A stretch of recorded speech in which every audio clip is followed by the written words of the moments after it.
Paz seja contigo e todos os seus. Estou iniciando o nosso 6º dia de exposição no livro de Números.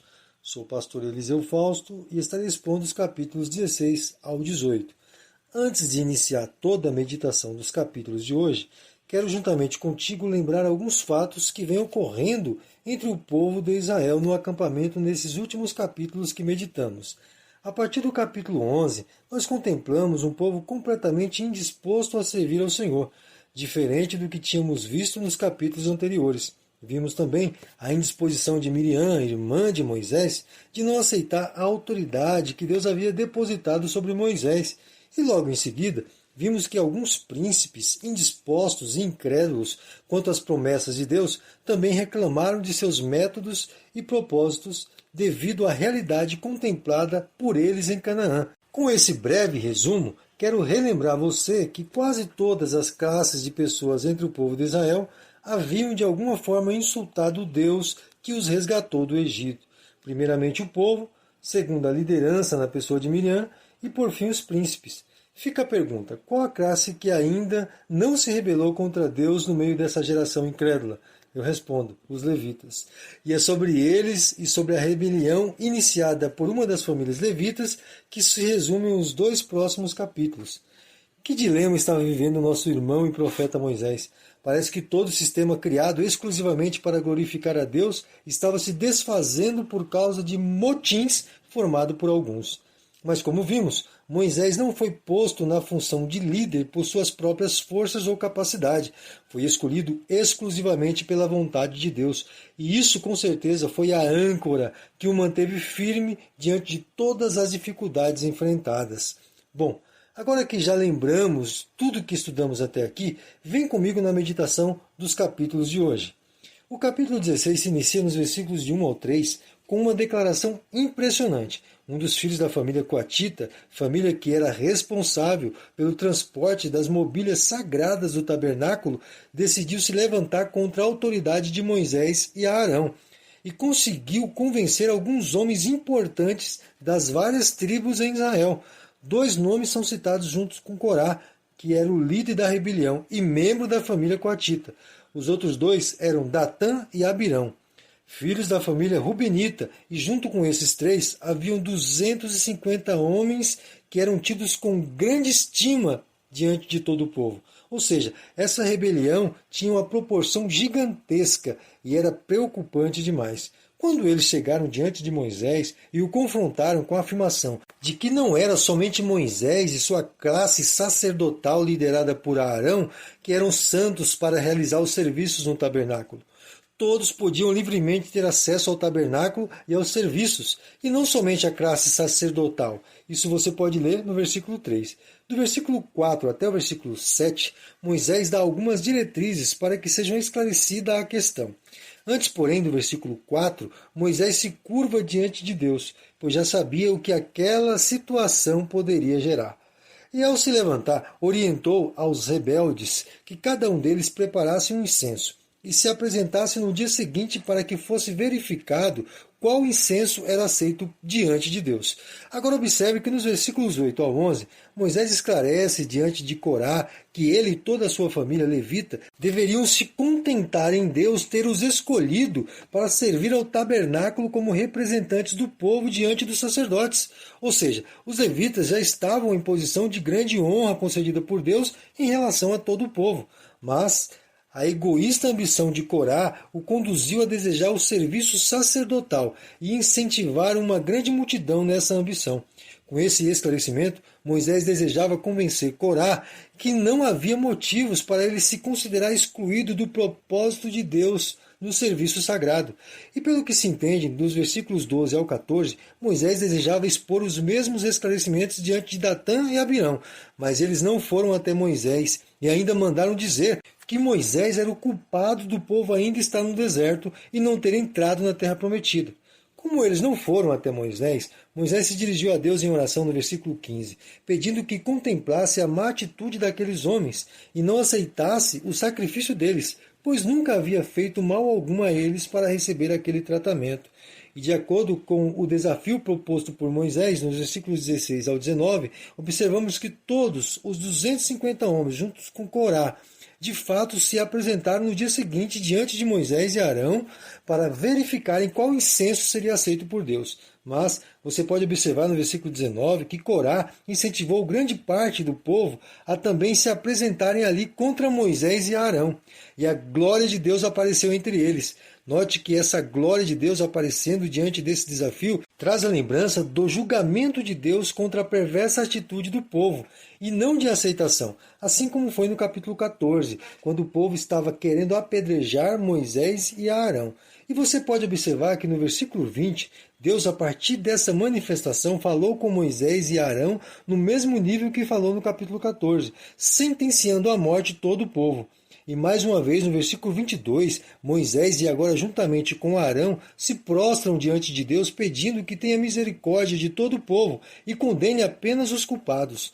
Deus novamente aceita a intercessão de Moisés e Arão e orienta que todo o povo se afaste dos reais culpados para que não sofressem a punição juntamente com eles, conforme os versículos 23 e 24. Moisés, juntamente com os anciões, foram até a tenda de Datã e Abirão avisá-los sobre o veredito divino, e depois também avisaram ao povo que se afastassem da tenda dos rebeldes, pois Deus estaria aplicando o seu juízo. Parece que Datã e Abirão não estavam dispostos a acreditar que algo sobrenatural aconteceria, pois eles, juntamente com seus familiares, saíram de dentro e ficaram à porta da tenda junto com as mulheres e crianças, como que duvidando que algo pudesse acontecer, conforme os versículos 25 ao 27. Acredito que essa atitude de incredulidade demonstrada por esses rebeldes justifica o motivo de Moisés ter mencionado nos versículos 28 ao 30 que se algo sobrenatural não acontecesse, eles não haviam pecado contra Deus. Mas, para surpresa dos incrédulos, houve um grande terremoto localizado e a terra abriu, consumindo os membros da família de Corá, aqueles que juntamente com ele duvidaram da sentença divina, e Datã e Abirão com seus familiares juntamente foram engolidos vivos numa sepultura natural e antecipada.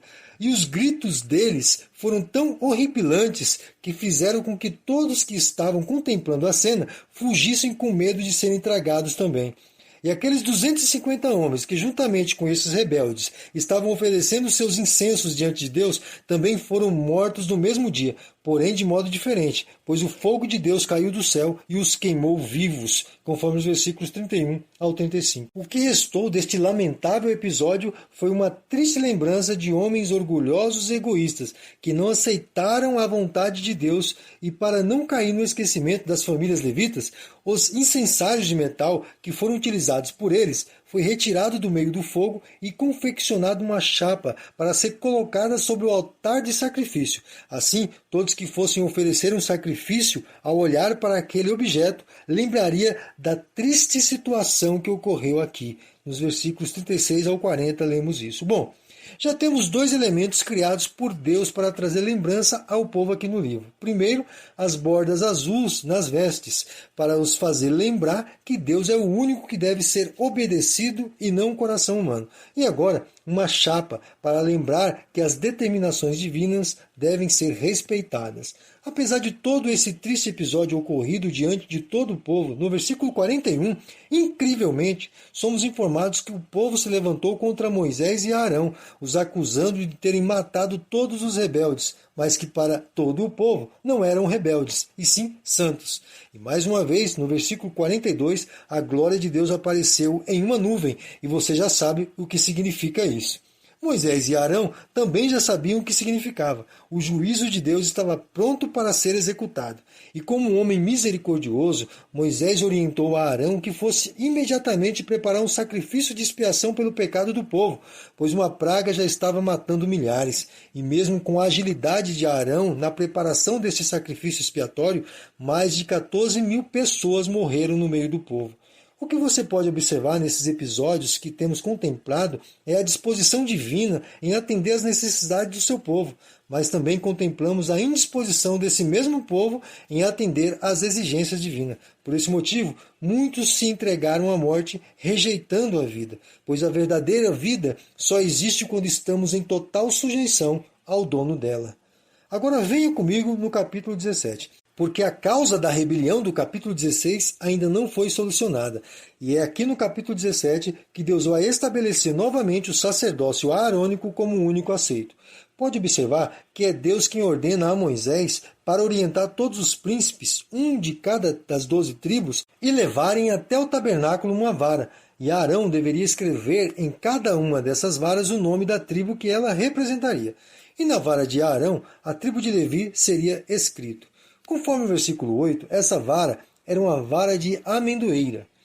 A ordem divina é que Moisés devia colocar todas elas dentro do tabernáculo, no lugar santo, e a vara da tribo que desse frutos milagrosamente seria a tribo que Deus escolheu para servi-lo no tabernáculo, conforme os versículos de 1 ao 7. O versículo seguinte nos declara que no dia posterior ao desafio, Moisés entrou no lugar santo e pegou todas as varas, porém somente a vara de Arão, onde estava escrito a tribo de Levi, havia florescido e já estava surgindo amêndoas, conforme o versículo 8.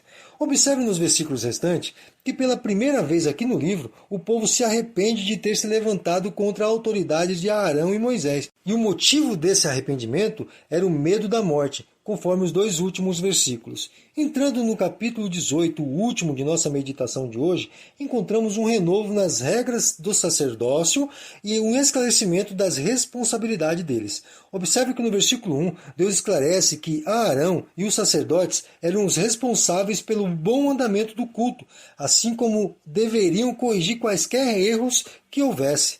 E os levitas seriam os auxiliares dos sacerdotes. Deus reafirma que somente os sacerdotes e os levitas deviam prestar serviço no tabernáculo, pois qualquer um que não tivesse autorização, ou seja, que não fosse nem sacerdote e nem das tribos de Levi, e tocasse em algo sagrado, morreria. É isso que está escrito no versículo de 1 ao 7. Agora, a partir do versículo 8 até o 20, Deus declara a Arão, aos sacerdotes e levitas, que de todas as ofertas entregues no tabernáculo, eles tinham direito. Porém, deviam comer as partes dos animais sacrificados pela oferta do pecado e da culpa, assim como as ofertas de cereais, somente dentro do tabernáculo, e somente as pessoas que eram autorizadas, pois eram ofertas santíssimas, nos versículos 9 e 10. Já as ofertas voluntárias e os primeiros frutos que os israelitas levavam, os sacerdotes podiam usufruir delas juntamente com os seus familiares, versículos de 11 ao 14. Outro detalhe era que os primogênitos dos filhos de Israel deviam ser resgatados pelos pais, assim que completassem um mês. E o valor você sabe, que era de 5 ciclos do tabernáculo. Os animais que não eram sacrificados, tipo cavalos, camelos, também seus primogênitos deviam ser resgatados pelos donos, para continuarem sendo utilizados por seus donos em suas tarefas diárias, conforme os versículos 15 e 16. Já os primogênitos de animais que eram utilizados nos sacrifícios, esses deviam ser conduzidos ao tabernáculo, pois eram ofertas do Senhor para uso dos sacerdotes e levitas, conforme os versículos 17 ao 19. No versículo 20, Deus afirma que os sacerdotes e levitas também não teriam porção de terra como herança, mas habitariam no meio do povo. Do versículo 21 até o 24, Deus determina que os levitas e suas famílias sejam mantidos com os dízimos que os israelitas levassem ao tabernáculo, assim como esses mesmos levitas seriam os responsáveis por manter uma boa comunhão de Deus com os israelitas, através da administração dos sacrifícios. Porém, Deus esclarece que os levitas deviam ofertar a Deus 10% de todos os dízimos que eles recebessem dos filhos de Israel. E assim, finalizamos a nossa meditação de hoje. Interessante como Deus foi tolerante em todas essas rebeliões que surgiram no meio do povo. Deus suportou com bondade e misericórdia, através da intercessão de Moisés, um povo completamente injusto e incrédulo. E um dos episódios que mais me chamou a atenção nesse dia de meditação foi a declaração da manifestação da glória de Deus nos momentos críticos que Moisés enfrentava diante do povo. Digo que me chamou a atenção, pois a glória de Deus, nessas manifestações que vimos, tinha duplo propósito, pois para os fiéis era a manifestação agradável de sua voz, mas para os rebeldes, uma dura manifestação de juízo. Observe que no capítulo 16, a glória de Deus se manifestou amável e atenciosa para Moisés e Arão, mas para o povo que seguiu os líderes rebeldes, a glória de Deus se manifestou em ira e punição. Agora deixa eu levantar uma reflexão. Se a glória de Deus se manifestar agora sobre você e sobre a sua casa, qual será o propósito pelo qual a glória de Deus se manifestará? Será uma manifestação de puro amor? Ou será uma manifestação de ira para punir a rebeldia e o pecado que se alastra dentro de você e do seu lar? Bom, eu espero que a primeira face da manifestação citada aqui seja que vai impactar a sua vida e toda a sua casa. Eu espero que a glória de Deus sendo manifestada não traga sobre você e toda a sua família uma punição e juízo. E a melhor e única forma de receber os amáveis afetos da manifestação da glória de Deus é recebendo o mediador, o apaziguador, o Senhor Jesus, como único e suficiente Salvador de sua vida. Ele é o único que pode aplacar a ira de Deus. Ele é o único que pode nos aproximar pacificamente do Senhor Deus Todo-Poderoso. Por esse motivo, se você ainda não está aos pés da cruz, clamando pelo favor do meigo Salvador Jesus, esse é o dia, esse é o momento. Então, se aproxime dele agora e seja surpreendido com o calor glorioso da presença de Deus através do seu Espírito Santo. Amém. Até amanhã, querendo Deus.